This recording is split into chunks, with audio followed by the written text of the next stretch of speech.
unsettling reasons. So I picked up my vision board and I started to cry, questioning myself. So what didn't go right on the plan? What have I missed? Why didn't I get to the final goal that I wanted to reach? So while I questioned myself, I started to cry, and then I kept quiet for a moment. That I was inviting God. I want to hear from you. Maybe I've been doing it my own way, but now I intentionally want to merge my mind with yours and allow me to be divinely guided. And at that moment, on our dining table, I started to draft another vision and action plans for the next year. And so I wrote this program with a picture, which I was still showing my team members days ago. I put a picture of me speaking about health and wealth and all the actions I needed to take. I wrote them down. So that was what was on my mind at that point, and that was what brought us here, because I was following that track that I wrote down. Fantastic. Please give Kira a round of applause. Because I'm sure at the same time she was thinking about doing this conference, 1,001 people were thinking about the same thing, but she took the action first, and that makes her stand out. Thank you, Kira, for doing this. Can you, the professor has a mic already. Sir, quickly, how do you think the mind changes over time? As an adult, how do you think we can move from, everybody has this fear in them, but how do you think you can change your mindset? And at what stage in life do you think, I know growth is gradual, everybody grows, but at what point do you think changes happen as an adult? So you can take us through from cradle to adulthood. The interesting thing is there really anything called the mind? Where is the mind? Where in a human being is the mind? All right? There is no organ in the body that harbors the mind, okay? But the brain. If you ask somebody what the mind is in his local language, I'm sure most likely will point at his heart. Okay? Whereas it is the brain that controls the activities leading to either mental or physical actions. Now, when a baby is born, the brain is fluidy. It's like a thick pap. When you prepare pap to take in the morning, the thick one, all right? So the brain is as fluidy as that. And that is why insults to the brain close to childbirth can be very catastrophic. The closer to childbirth the insult to the brain is, the more likely that the consequences will be very, very severe. And what happens is that the brain grows gradually, and when a baby is born, by a process which we called plasticity. You see, the brain of a baby responds to both internal and external cues. Internal cues means good nutrition, okay? Adequate, good breast milk or other sources of nutrition, all right? Now, external cues, good environment, parenting, type of parenting, quality of parenting, type of Head Start program, type of school the child attends, all right? Type of peers, okay, the child has, okay? Quality of family interaction, all right? And the quality of the entire environmental milieu. These are things that determine how they bring. Can you grab your mic? Thank you. So on your profile, thank you. Let me read it out for everybody. So for people who don't know Mr. Barkley Williams, you should go to his Instagram page. So on that page, your profile, I democratize, right? Greatness, one. I keep your mind so you can become the grandest. That's one word that stood out for me. Most magnificent version of yourself. So my question to you this afternoon is, how do people, or how does an individual grow to a certain stage where they become the better version of themselves? Okay, thank you very much for that question. I believe that everything starts from the mind. Any outcome, any results that you want to experience in life is all a function of what happens in your mind. Whether it's financial success, whether you want to experience healing in your body, whether you want to experience great relationships, things like that, they are always a function of what goes on in the mind. You want to go to your kitchen, you see an image in your mind, and then your body moves in the direction of that image that you formed in your mind. So, to answer your question, it's imperative that people understand this incredible asset that God has given us called our minds, and they understand how it operates and how it evolves, pretty much like Prof said, right? The brain, the mind is always being impacted by your environment, by your experiences and all that. And when people begin to prioritize the place of mental development, they can begin to experience growth in other dimensions of their lives. So the most critical thing for me is to recognize that the way life evolves is from inside out. The problem is a lot of us have been indoctrinated into the world to believe that things happen from outside in, meaning that something needs to happen on the outside to alter the status or the state on the inside. So we are consistently always chasing, waiting for the money, waiting to get the house, waiting to get the car, waiting to get married, for that to alter what goes on the inside. So I will experience happiness, I'll experience joy when I achieve something externally. And that's the model that a lot of us have adopted. But the world has evolved to the point where there needs to be a consciousness that that is not the original design. We actually should be evolving from inside out, where a change on the inside begins to impact on, external situations and circumstances. Human beings are, amongst other animals, the thing that really distinguishes us from other animals is our ability to self-regulate. There's a part of the brain called the prefrontal cortex, right? And the percent, and it is a quality that we have as humans to be able to adjust from inside, to be able to decide how we want to think, to be able to decide how we want to feel, right? And once we are able to decide on how we think and how we feel, that impacts on our actions, because your thoughts will always impact on your choices will determine your behaviors will determine your experiences will determine your emotions, right? So changing the paradigm from always seeking and chasing external things and recognizing that your job is to ensure that you grow from inside, and as you grow from inside, life is going to respond to you in really, really remarkable and grand ways. Amazing. Please. Thank you. I'm excited to be on the stage with you this afternoon. So Kemi is big on this type of programs. And when I say this type of programs, I think she's tired of everybody talking about the old thing that we hear, how to grow your business, how to do this, how to do that. But this is like personal.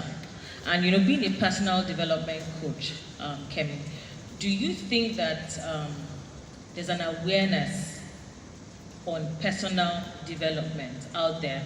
And secondly, do you think a lot of Nigerians, because this is where we are, do you think that they are open to receive the type of help that they desire when it comes to self-development? Because part of self-development, it starts from your mind, like everybody is saying. And for this session, we're talking about the mind. Not until you determine it or you know it that you have a problem, you cannot even seek for help. Do you think that Nigerians are ready for this type of conversation? Okay, good afternoon, everyone. Kira, congratulations once again. So I think from my own understanding, I'm not sure we are fully ready. Let's just say that we are sparking, we are trying to spark the bulb, we are starting, igniting bit and bit here and there. So the truth is, there are two angles to it.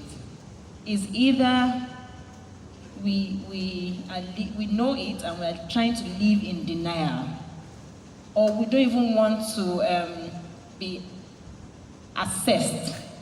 So there is when okay, for instance, you have an ailment or you see all the things telling you that you have a certain ailment, but because of what they're going to tell you in the hospital, because of what, give an example of HIV, for instance. Everything is pointing to that you have the symptoms, and you just don't want to run the test because of what you think people are going to see.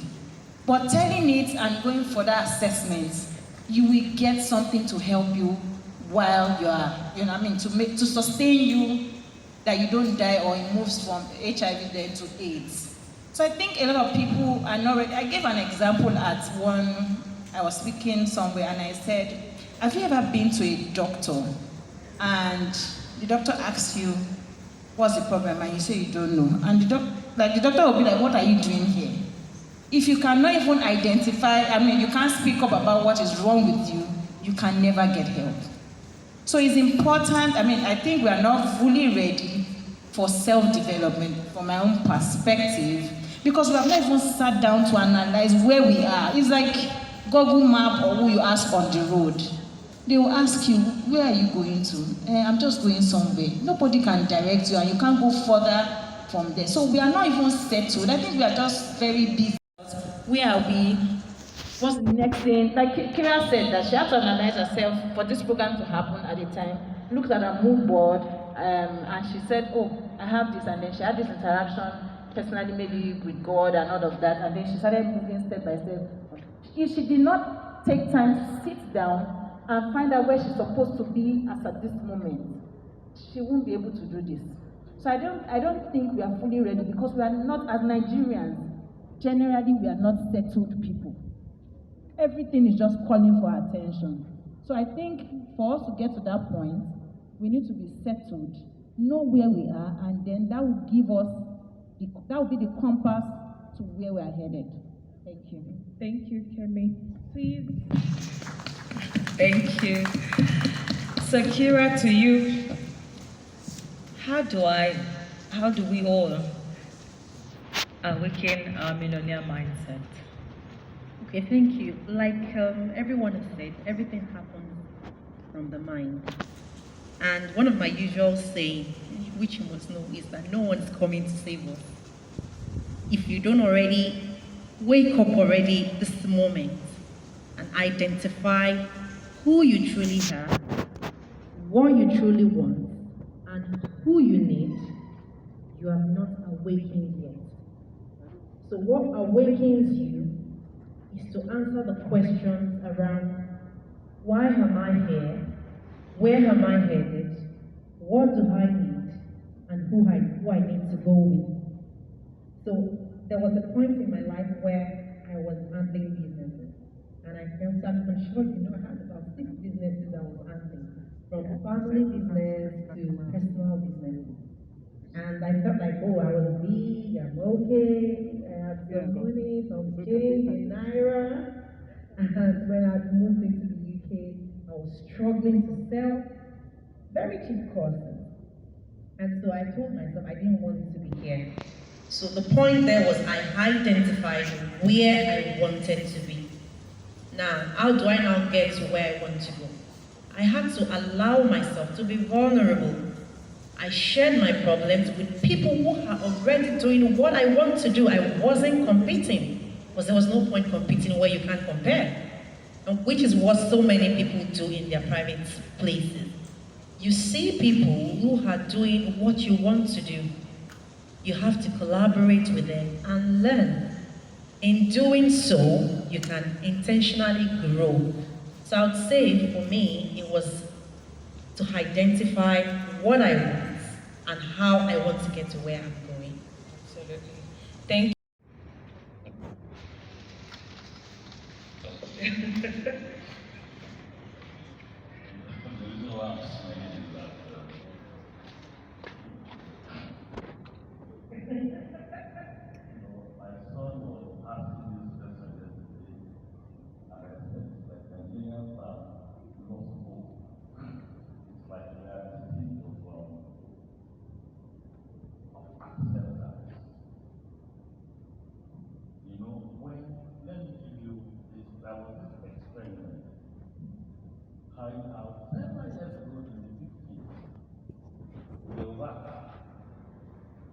Was put inside a cage, and electric was being introduced, to the rat.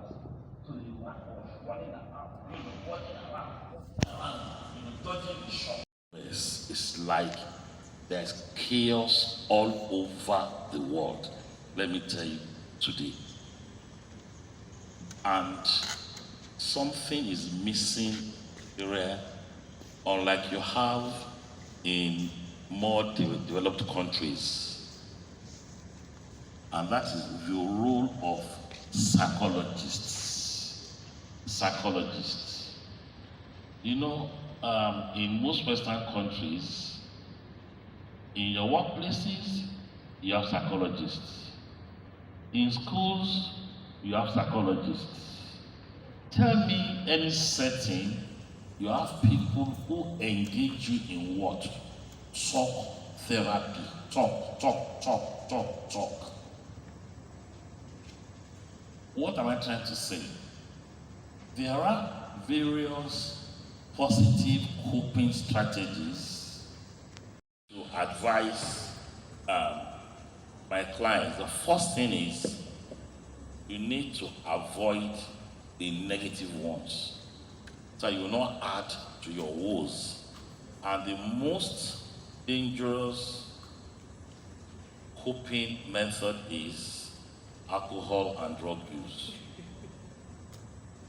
If you observe during the COVID-19 pandemic, when many of us were locked inside, and you just say, okay, let me just take some brandy.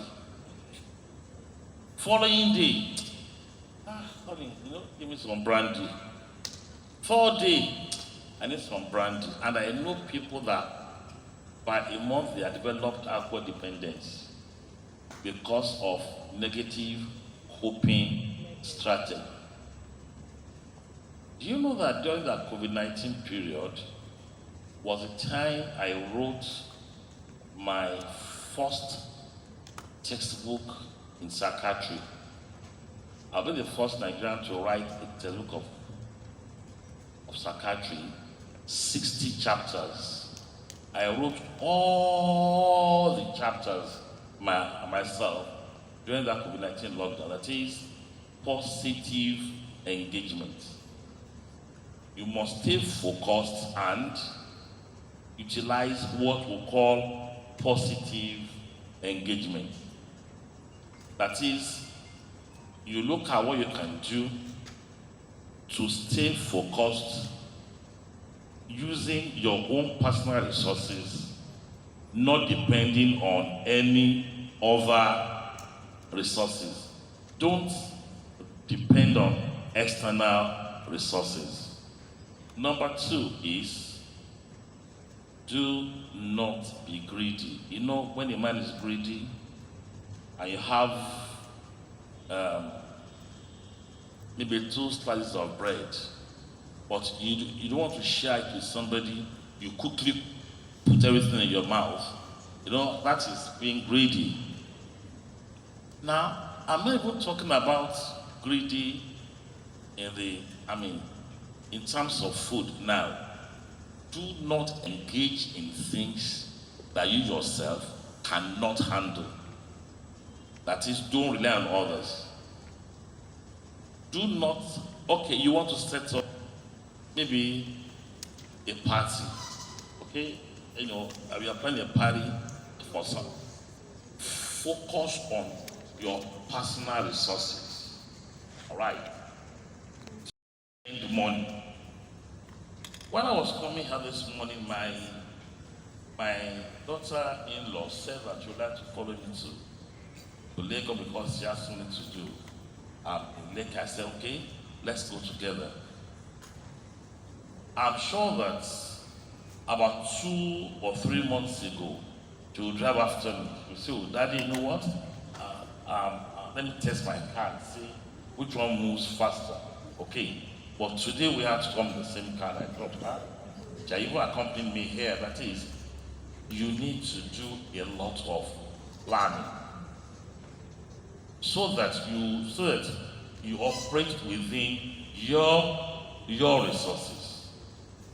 Number 4, something that all of us seem to ignore, and that is positive physical activity.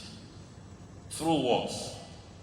Please join exercise clubs.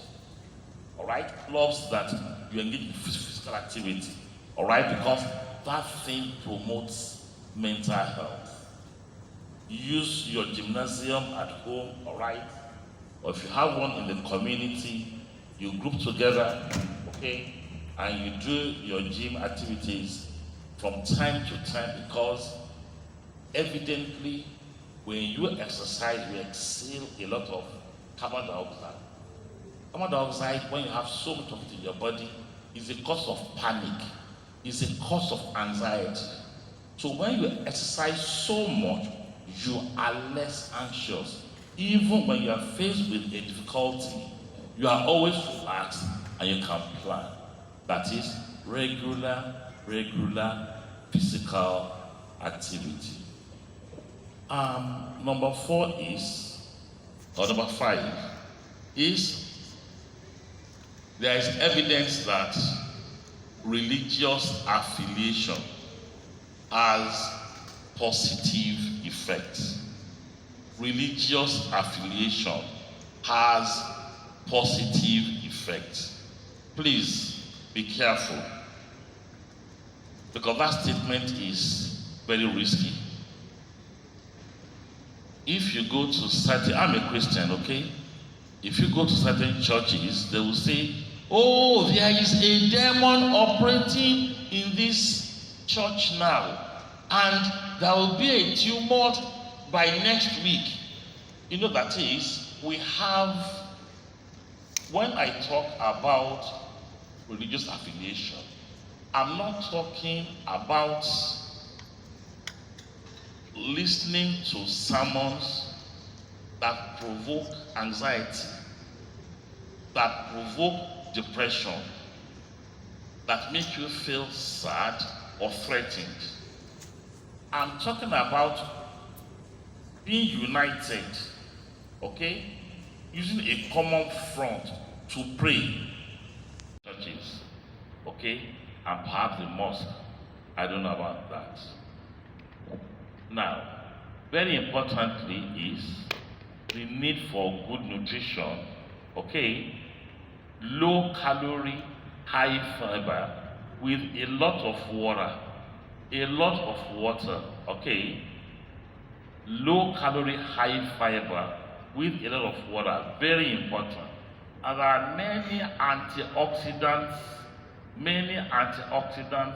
that are very, very effective today. Many of these vitamin Bs, okay? Many of this calcium with vitamin Ds, they are antioxidants. They actually protect the brain. You have various of such fruits, in good markets that, that are fresh fruits, and vegetables. Now, one needs to always be focused, and when these two psychologists were asked in 1982 the 5 best predictors of a stable mental health that they all found in searching. Do you know the answers they gave? Number 1 is absence of any serious general medical condition, meaning that visit your GPs, be sure that you're in good health, so you won't spend money. Number 2, absence of any severe mental disorder. Visit your GPs too. If you have such, you will know where to second you to. Number 3 is, number 3 is being part of a legal society and contributing meaningfully to it, like what we are doing today. All right? Number 4 is good sibling relationship, where you share good moments together. All right, you share good moments together, and when you have bad moments, you also share it together. All right? And lastly, they said that ability to learn from previous experiences, from our previous setback, so I will not run into similar problems again. These are some of the ways to keep our brains settled during this current situation. But like I said, the current hardship is not peculiar to Nigeria. I will tell you. Those of you who live in UK, you know what's going on there. Those who work in US, what's going on there. But we need to stay focused, united, and organize gatherings like this, where we share moments together and where we express ourselves. Finally, we need to encourage meetings like this, where people talk, meet with psychologists, okay?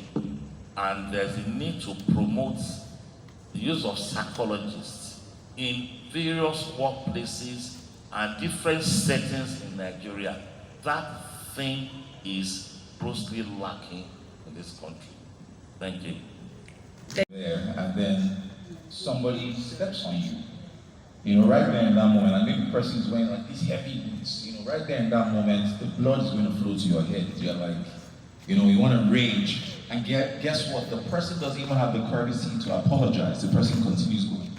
Right? You're like, no, I have to give this person pieces of my mind. Right? So you run after the person and then you tap the person. The person turns around, is a mobile policeman with a gun. Please, can you tell me, what will you do? Oh, you'll be the one to apologize. Yes. Sorry, sir. Right? Now, even if you would still express yourself, the intensity with which you would have said it would change.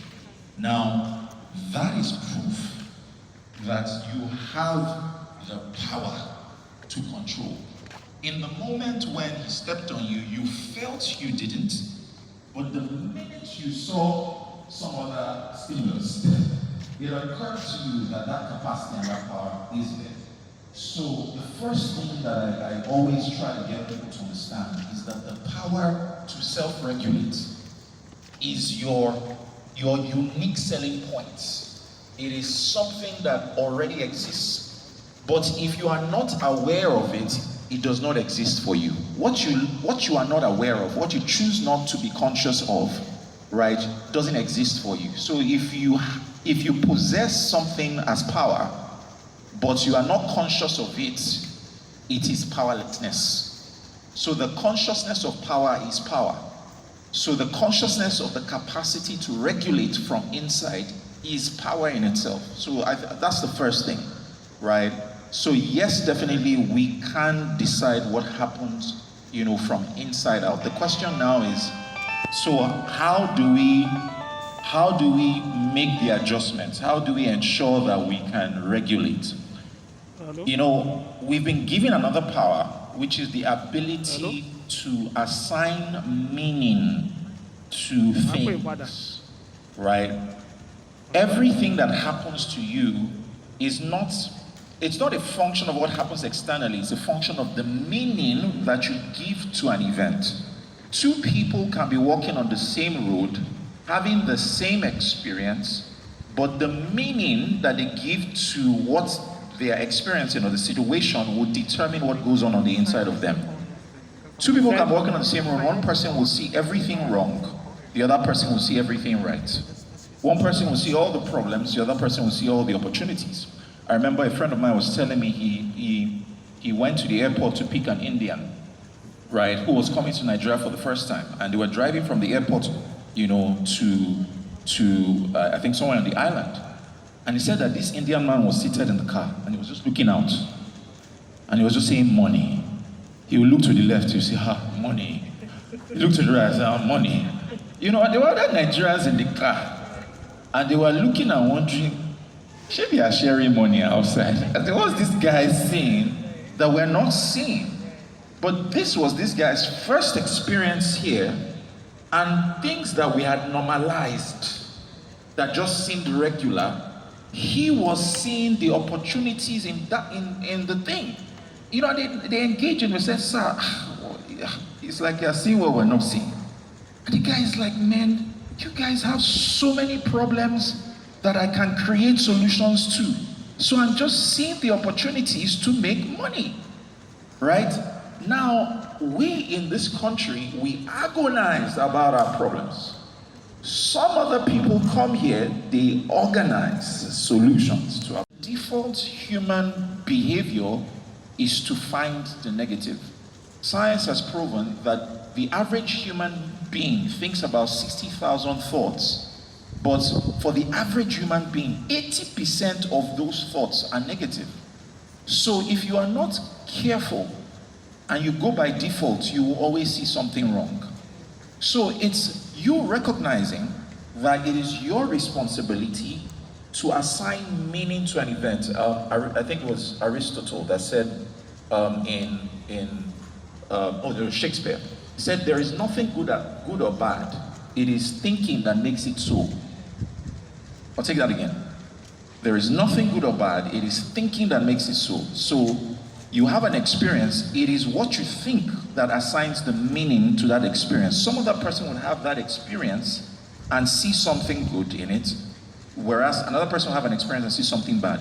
So the point is, when you recognize that it is not the event that's happening to you, it is you that is giving the meaning to the event that you think that's happening to you, right? And you now start taking responsibility for assigning meaning, right? You then begin to, empower yourself to change how you feel on the inside. The one example that comes to mind, permit me, this is the only perfect example that I can think of because I'm a Christian, right?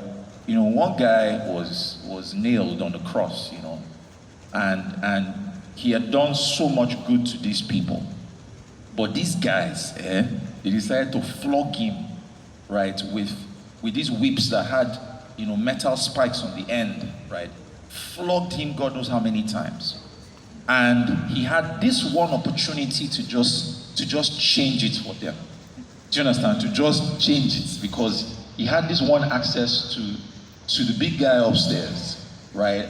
And this was his moment to say, Bob's scattered, as in, after all the good that this will just finish these guys.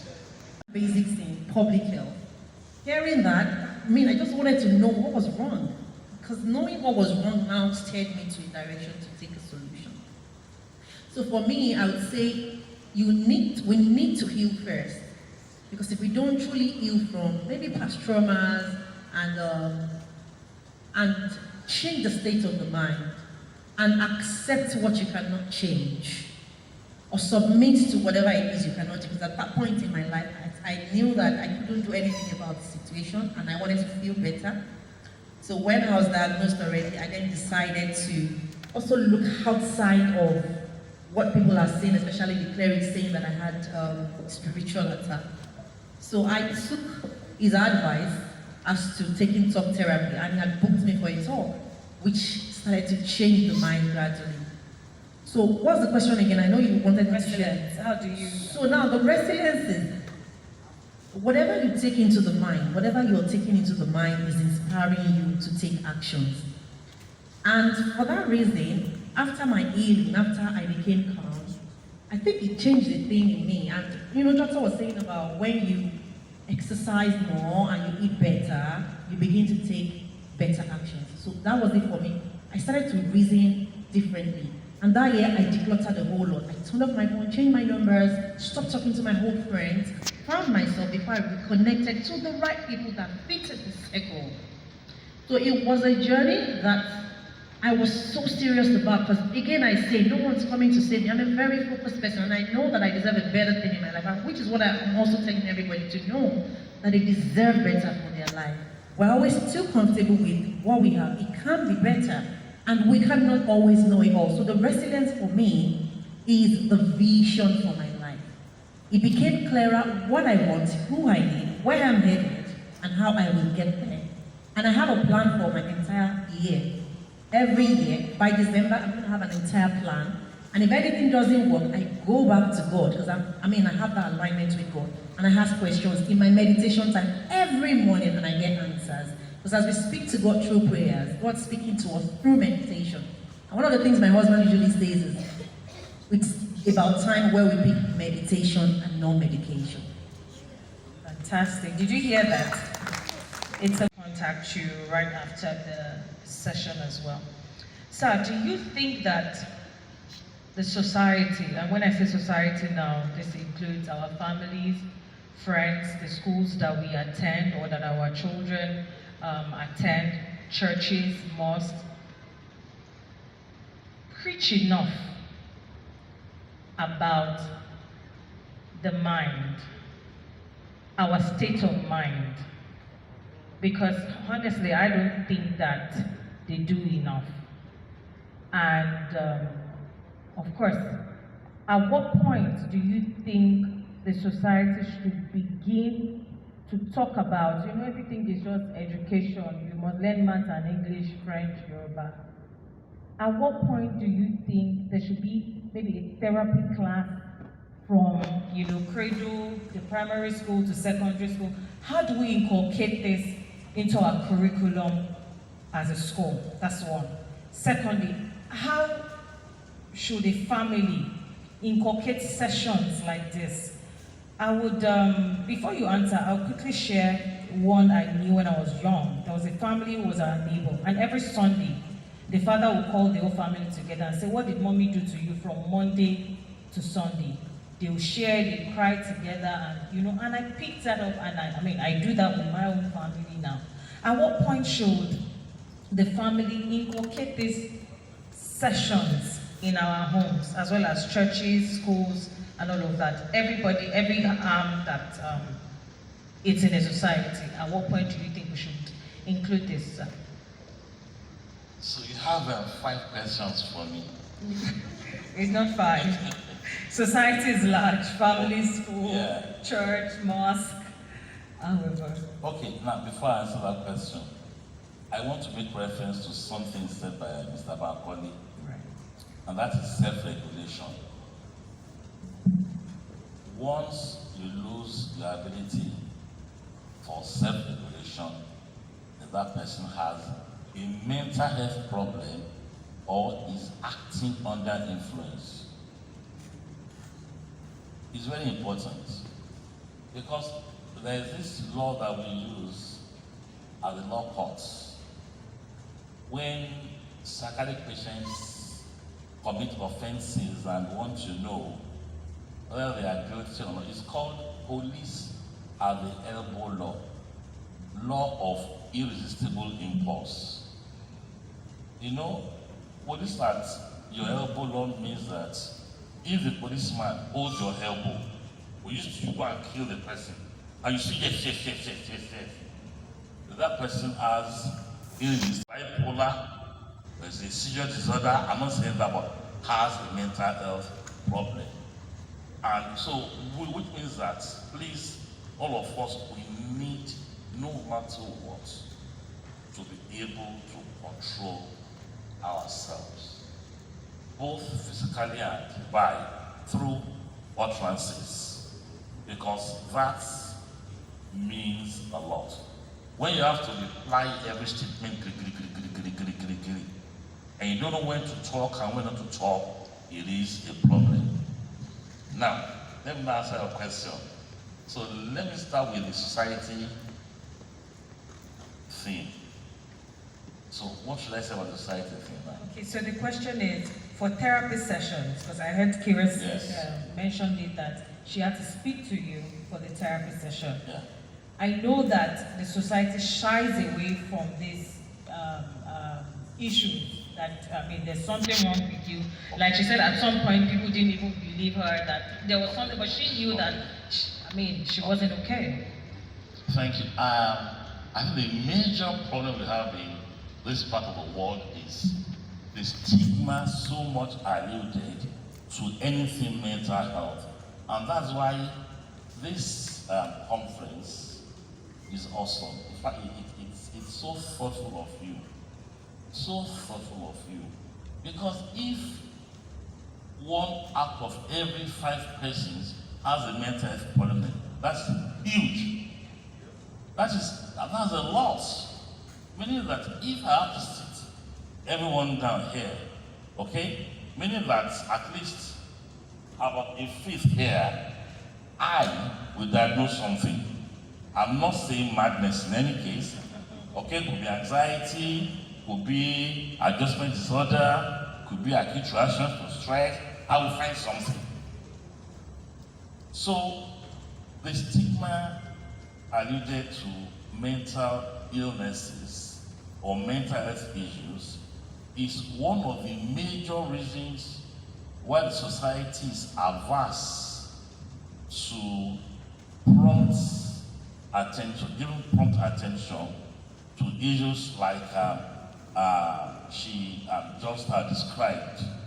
Now, for example,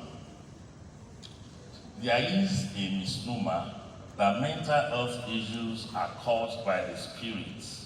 That is a spiritual problem, or some demons are acting, here and there.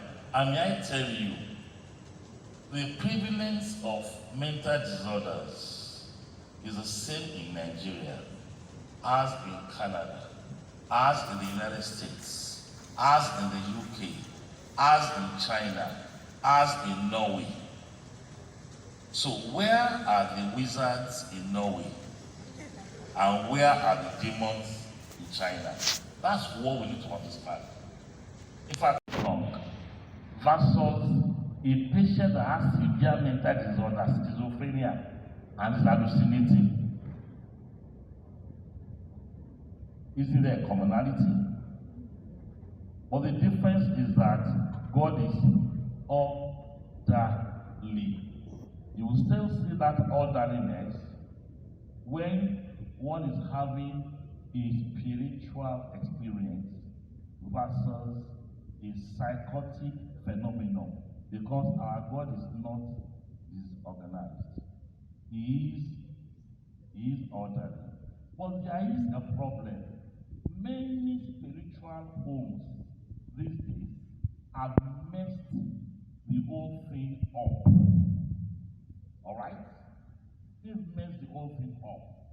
Mental disorders or mental illnesses or mental health problems are like having general physical illnesses. When you have a small injury, okay, you have a fracture in your toe, and you visit an orthopedic surgeon, it is an illness. Just like if you have anxiety disorder. So why is it that it is only when you have any mental health problem that you now say it's demonic? Why not when you have a fractured toe, or when you have toothache? Because mental illnesses are demonstrable brain illnesses, all right, that are treatable within a similar framework, just like general physical illnesses. There are people who have it and don't use medications, and they are well throughout life. There are some who require to use medications from time to time. Some don't even require medication at all. Just talk to them like this and they get well. Some will use medications, okay, for life. So the church and the mosque should be careful arrogating unnecessary power, okay, to themselves over what they cannot do. Don't get me wrong. If indeed there is a spiritual issue, then it should be managed spiritually and the person must get well. But when a person does not get well, then it's not a spiritual issue. And may I say this, if there is a mental health challenge that is addressed in good time, the tendency is the person gets well suddenly, bam, goes into full remission quick, and there is a low or no risk of relapse.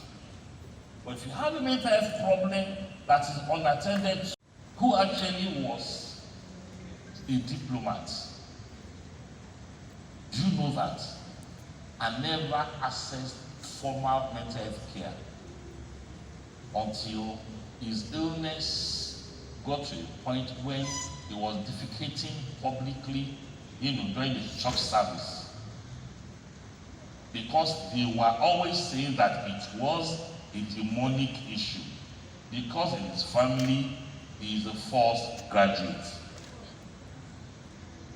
So therefore, we need to do more work, even on our sites, with medical doctors and other mental health specialists, by working hand in hand with people that offer mental health services. Please, we cannot say churches and mosques should not offer mental health services, because they do a lot. Ordinary counseling offered by the church does a lot. Ordinary counseling offered by the imam, I'm not joking, does a lot. And let me tell you, the truth is this: people invest so much trust on spiritual leaders or religious leaders more than doctors. So when there is a challenge, they are the first port of call. The first, because they are pastors. And in most instances, when the pastor says, "Don't worry, you will get well. Let me take you somewhere," they get well. Because the pastor said, "You will get well." And in the US now, the clergy is being used as a gateway in accessing formal mental health care from psychiatrists. Therefore, we need to increase mental health awareness, mental health education across all sectors. When you talk of psychology, counseling, psychotherapy, or even psychiatric intervention as a whole, it cuts across all phases, right from immediately a child is born onto point when a human being becomes old and may develop things like dementia, which is very common at old age. Thank you. Thank you very much. Community is very, very important. So having a support system who you can speak to when you have challenges like this, who will not judge you, who understand what it is you're going through. So for instance, I have, because I'm very big on this kind of subject, I have a community, so I have a course that I teach, and I'm very big on community, and I've seen how just one person sharing a testimony of maybe how they got healed of a cancer or something, just by practicing this work, boosts the faith of some other person. When the person sees that, hey, this person looks like me, there's nothing extremely remarkable about this person that's causing them to have this experience, then suggests to me that I can have that same experience. So I've seen how that impacts on other people's faith and belief, right? So huddling together in that kind of space really significantly can impact on people's results. I found out that, we rub off on each other whether we recognize it or not. Can I ask you a question here?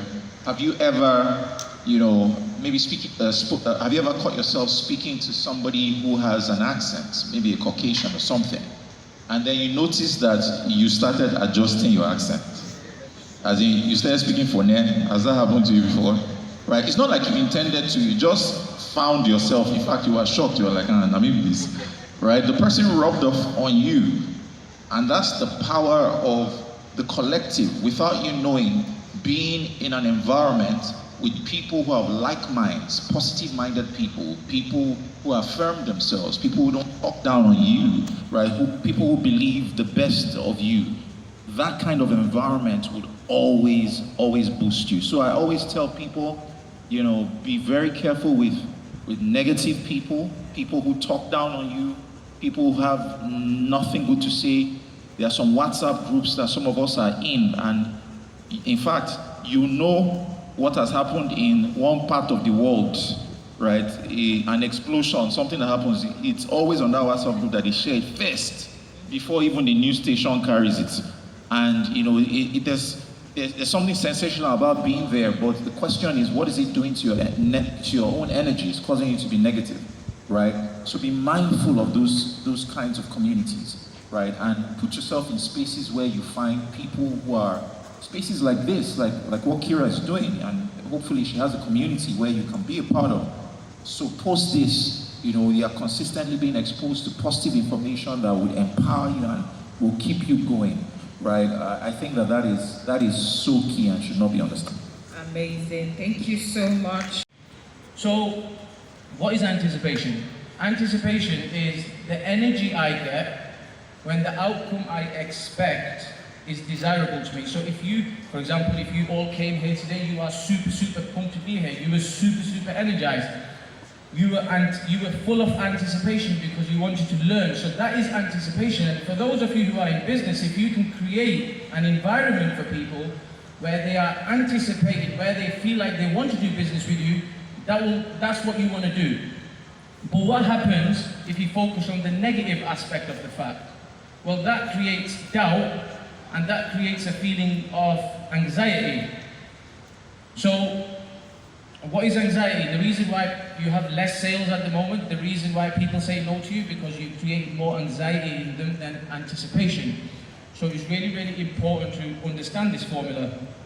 So what happens is, if anticipation is the energy I get when the outcome I expect is desirable to me, well, what's anxiety then? Anxiety is wasting present energy on a future outcome that's undesirable to me, okay? So it's really important to understand that you have to create more anticipation than anxiety. And what happens then is, if you focus on anxiety, that functions out to your hand, and you feel powerlessness. You really feel powerlessness.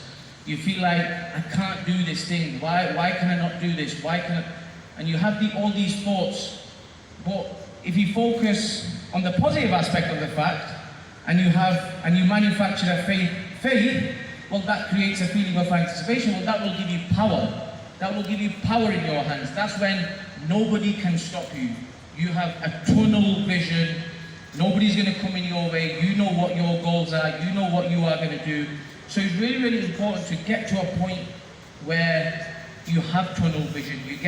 But you have to understand this formula that it's up to you what you guys focus on. And if you do that, what happens is no's will turn to yeses.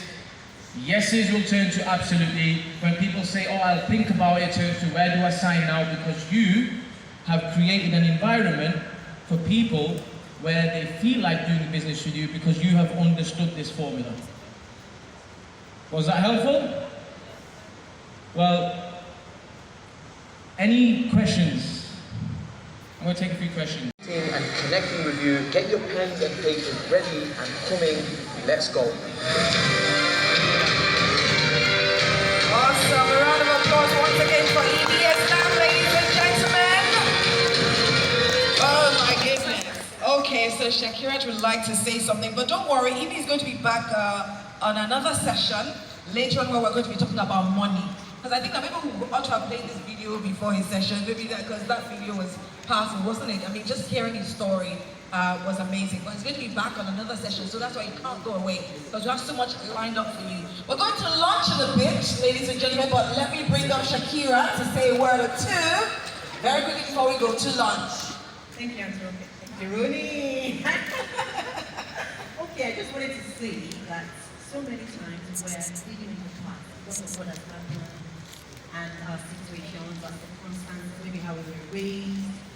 Some people say they're not raised from a very rich family, and one of the things I learned is no matter how you're raised or where you're raised, you can make a rich family come out of you. You didn't come out of one.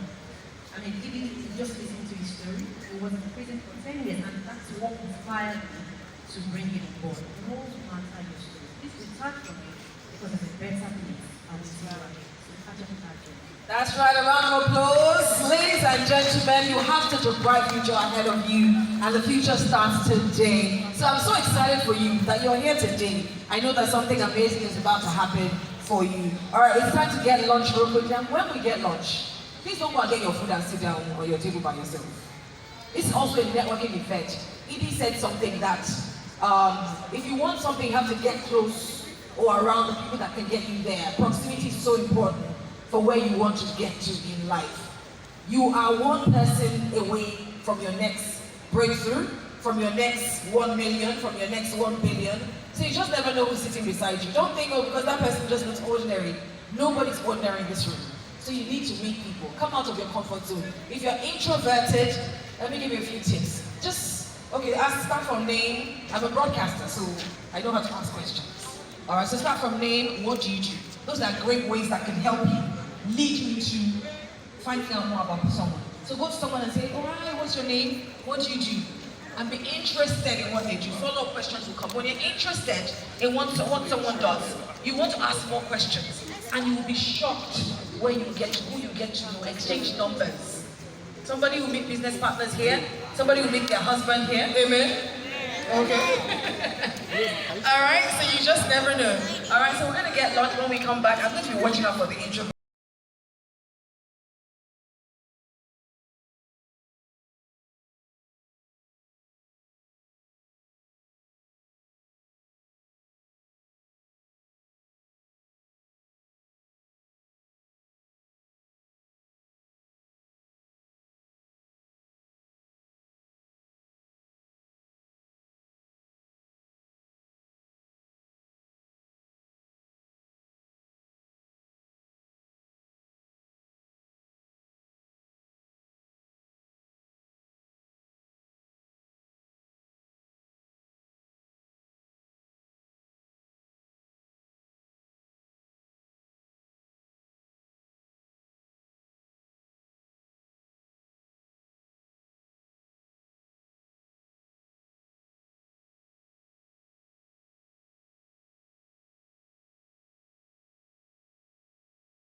as a chartered accountant 23 years ago.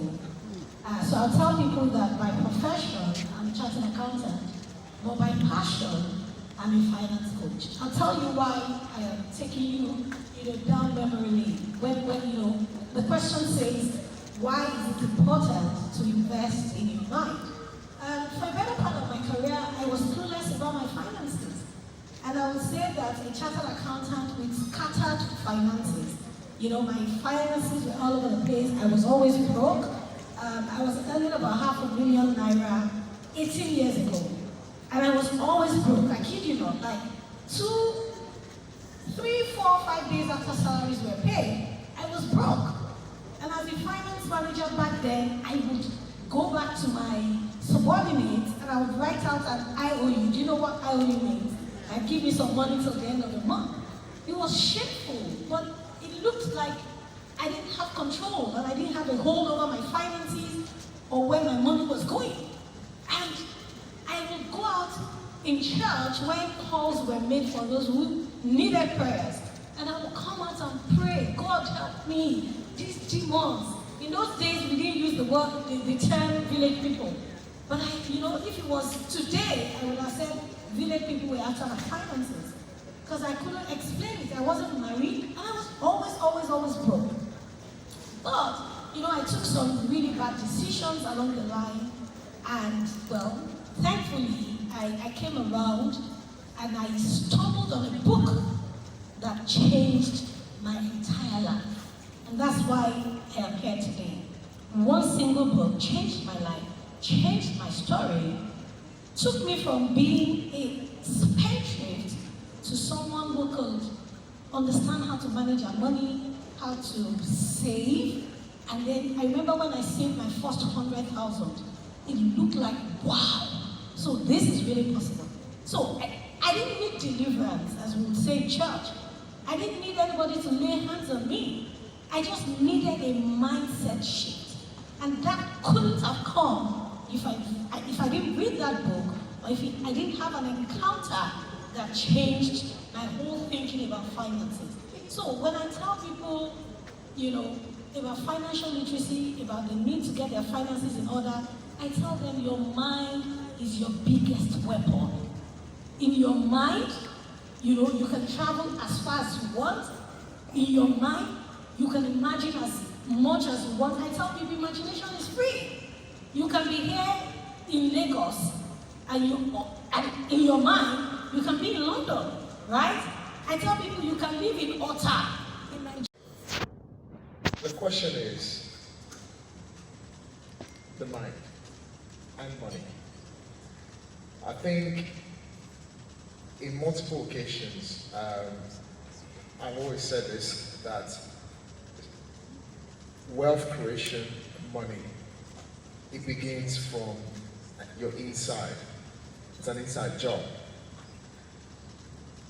And I want to be very practical about this so that it can be usable and relatable to the audience in the room. So I'm going to ask the question. How many of you here, for example, you wanted to get married, all right? And you had to reach out to your family members, your friends, to help you invest in a wedding? Show of hands. Don't be shy about it. Show of hands if you wanted to get married and you started reaching out to people for money. Great. I think it's a very partial room because no one is raising their hands because you're not resonating with it, right?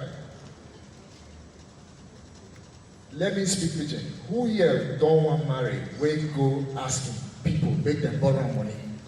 Raise hand. So, okay, who here born Peking? Where you ask him brother, make him give him money to a discharging wife? Or good. The point I'm trying to make is we need to start setting our priorities right. Because if you keep going to people and ask them for money to get married, money to train your children from school, pay your school fees, money to, discharge your wife from the hospital, these same monies could be reversed to become a business. The reason why we're set back in Nigeria specifically is because of the way we see investment from the mind. So we have this entitlement mentality to always asking to get rather than to asking to invest. Let me tell you a little bit of a story. How many of you know Elon Musk? Show of hands. Did you guys know how he started his business? 1994, to be very precise, he went to his father and borrowed $28,000 to start a business. Today, he's one of the most richest person on this planet.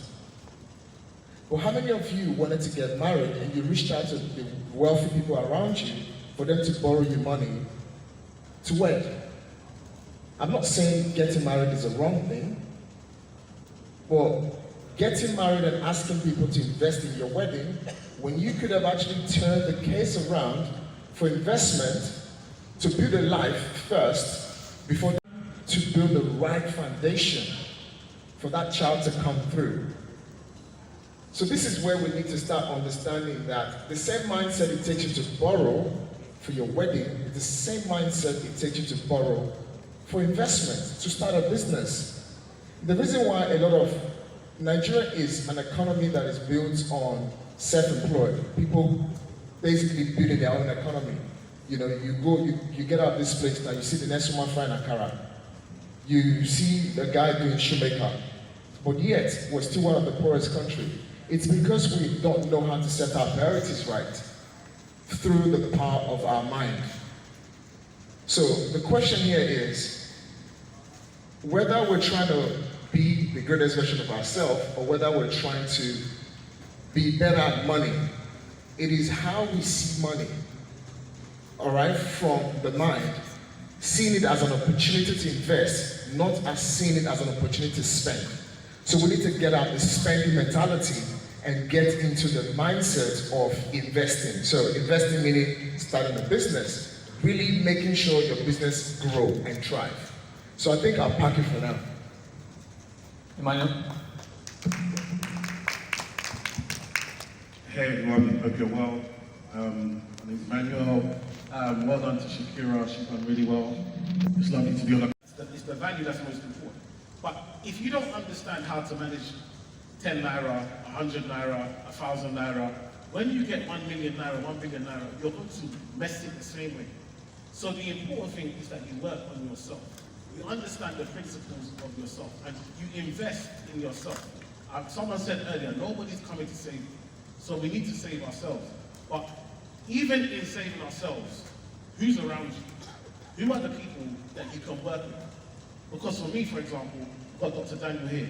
There's no business, even in my friendship, there's no friend that I will make that I want to ask Daniel's opinion. I will have to ask his opinion. There's no investment I can make that I want to ask his opinion on. Not because he's my boss, but because we hold each other accountable. But some of us, we have so much pride, our mindset, we have so much pride that nobody can tell us nothing. But sometimes you have to ask yourself, what are you proud about? Because when you look at your bank account, your bank account should be humbling you. It should really humble you. But there's a culture of, you know, Niger can't come last, I have to carry first, I have to be the best. But at the same time, you have to be realistic where you are and build from where you are. And so for me, it's so important when we're talking about investing in yourself, is to understand where you are, where you want to be, and make sure that you're putting the... If you understand the biggest investment is in yourself, then I'll ask you, if you want to change your life, what are you looking on TikTok? What are you looking on Instagram? What do you look on social media? What do you watch on television? If you go to your group chat now with your friends on your WhatsApp, what were you talking about? Some people will tell me that they want to change their life, but your actions and your movements tell me that you want to stay where you are. And it's so important that you understand that you have to be intentional. The words are not enough. What are your intentions? If your actions and your movements don't match your intentions, then you're just talking. And we all know talk is cheap and free. Passion is important, but beyond passion, you have to be knowledgeable. Now, I see a lot of passionate people around town who they just want to get their business going. I see people who would come into my DM, they're trying to raise funds, could you help us? I started this business out of passion and all of those things. I believe that our learning curves as business owners could be shortened when we back our passion with knowledge and profitable knowledge.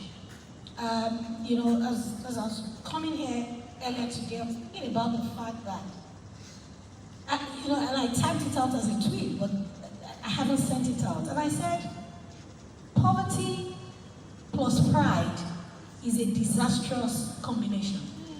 And that's what I see a lot of times. People do not know, and sometimes they are either too proud to ask. Do you see? Especially in a time where you really want to prove a point to people that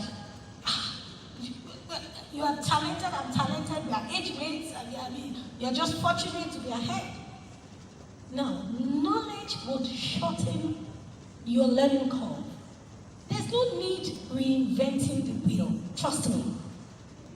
There is no idea that you have today that is entirely new, trust me. Some people will say, coach, this idea I am about to share with you, I was praying and I heard an audible voice.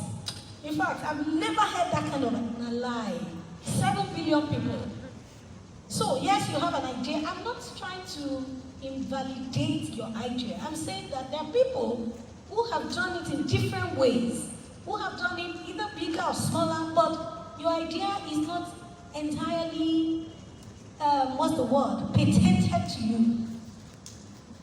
Now, you have a passion, but shorten your drive or shorten your journey to success by embracing knowledge. Reach out to people would, for example, in the financial services industry in Nigeria, when I was going to start teaching financial literacy, I realized that being a chartered accountant was not enough. There are two different fields. Chartered accountant means you are, stewarding organizations' finances. There are lots of broke chartered accountants. Special finance is different.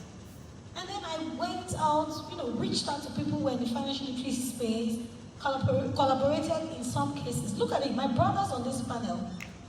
This time, last month, or about 6 weeks ago, we held a conference in the UK, and they were both speakers on our conference. I reached out, went on the internet, who are the top finance coaches, finance experts and gurus in the UK. Emmanuel's name popped up, and I reached out. Between maintaining tradition and embracing modernity. The way I present myself in the office, embracing continuous improvement and ensuring the progression of the business.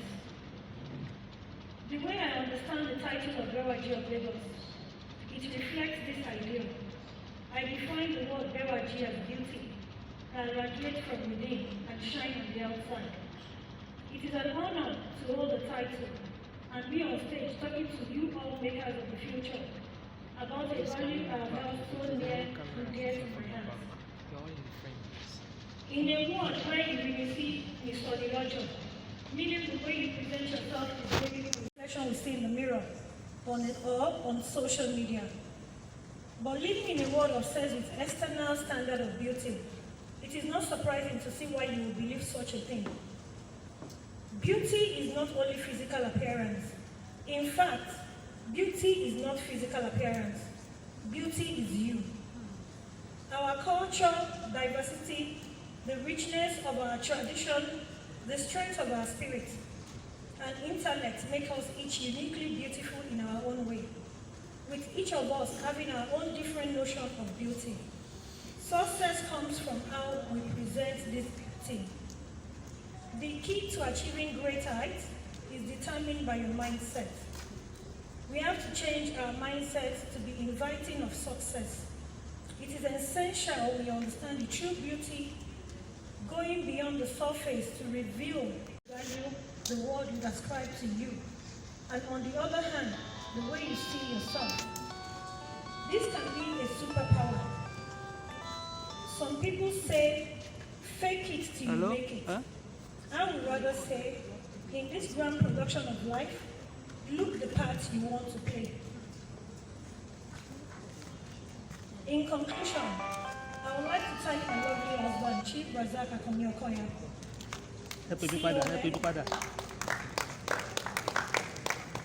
the Area of Lagos, for enduring and tolerating and being on this long journey with me, long life journey with me.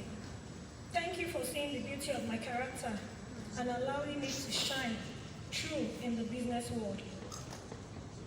Finally, thank you to the organizer of the platform, where exemplary presentation of a platform for ordinary, aspiring Nigeria, where human character can shine. Thank you for the passion and for the love for the culture, which is a major concern to my sister, Olori Adeshola Adedoyin Alawo. Auntie, thank you very much for this honor.